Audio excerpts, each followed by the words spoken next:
Assalamualaikum warahmatullahi wabarakatuh. Perkenalkan, nama saya Ovinda Umi Amanah, jurusan Bimbingan Konseling Pendidikan Islam semester 2 Sekolah Tinggi Ilmu Tarbiyah Buntut Pesantren Cirebon. Saya akan sedikit mereview buku tentang model konseling anak usia dini karya Dr. Rita Eka Izzati, MSI tahun 2016. Sebelum mengenal lebih jauh, alangkah baiknya kita mengenal konsep dasar bimbingan dan konseling anak usia dini, yang mana pengertian konsep bimbingan dan konseling mengandung dua komponen istilah yang berkaitan, yaitu istilah bimbingan dan istilah konseling. Istilah bimbingan pada dekade awal perkembangannya dapat dikatakan atau lebih dikenal keberadaannya yang selanjutnya disusul oleh istilah konseling, yang mana yang dimaknai sebagai suatu proses untuk membantu dan memahami individu melalui keterampilan dan komunikasi.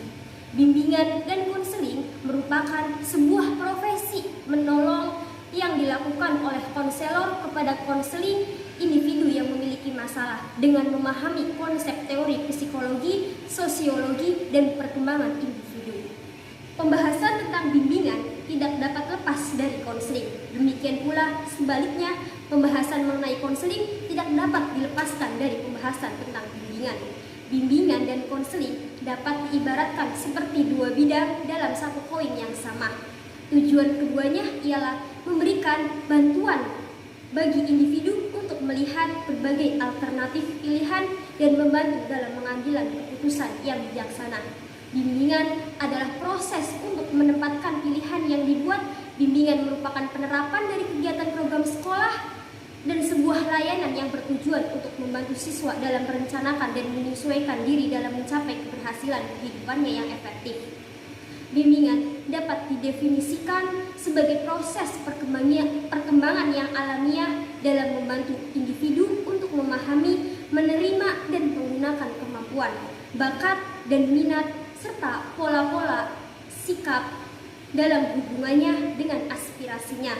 Layanan bimbingan dibentuk untuk membentuk suatu siswa untuk menyesuaikan diri dengan lingkungannya, mengembangkan kemampuan untuk mencapai tujuan yang realistis, dan meningkatkan keseluruhan program sekolah meliputi bidang pribadi, bidang sosial, bidang belajar, dan bidang karir.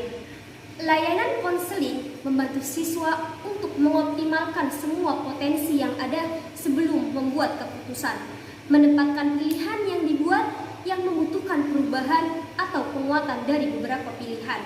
Konseling merupakan sebuah proses yang berorientasi pada kegiatan belajar yang berupa hubungan interaktif dan bertujuan untuk membantu individu belajar secara mendalam mengenai diri sendiri, mengenai situasi dan peristiwa yang berhubungan dengan kondisi dan permasalahan yang dihadapinya juga.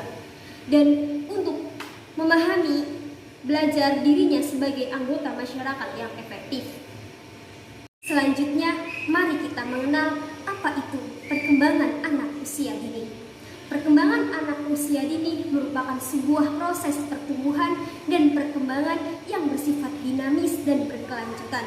Perubahan perkembangan pada anak usia dini dapat berlangsung optimal dan sebaliknya dapat pula berlangsung tidak optimal pada masing-masing anak.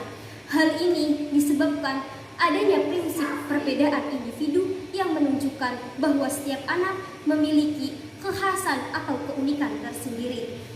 Adanya hambatan perkembangan di setiap aspek anak dapat memicu munculnya permasalahan-permasalahan psikologis bagi anak usia dini.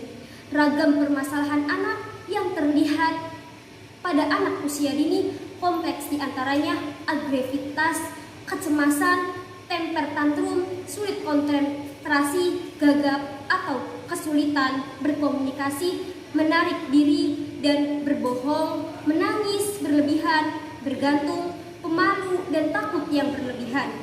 Permasalahan pada proses perkembangannya perlu mendapatkan penanganan yang tepat dan cepat, sehingga hal tersebut tidak mengganggu pelaksanaan tugas-tugas perkembangan pada tahapan yang selanjutnya.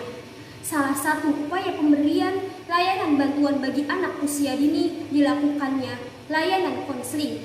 konseling anak usia dini diimplementasikan berdasarkan pada konsep teoritik dan mengacu pada nilai-nilai yang dinamakan orang tua ke anak.